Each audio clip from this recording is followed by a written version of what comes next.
Se vinde Ford Fiesta Estate în 2019 la 53.000 de km. Motor 1.5 turbo, 200 de cai. Faruri LED, lumini de zi LED, semnalizări LED, ceață bec. Stopuri LED, semnalizări LED, ceață bec, marșarier bec. Jante pe 18 de vară, 17 de iarnă, anvelope Michelin. Frâne bram.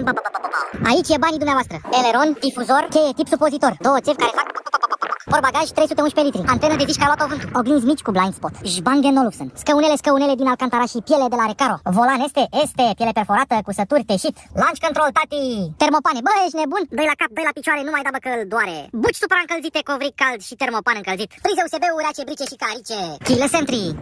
Keyless start, dar butonul pus la mama dracu. Modul de condus, normal, sport sau taurete. Navigație cu Apple CarPlay și Android Auto. Cameră spate să vezi toți săracii pe care îi lași în urmă. Schimbător de viteze R1, 2, 3, 4, 5, 6. El Fibra del Carbonium. Oglindă, cine e cea mai rabatabilă din țară. Banchetă leșinătoare. Dacă tragi de asta, vezi chiloții la scaun.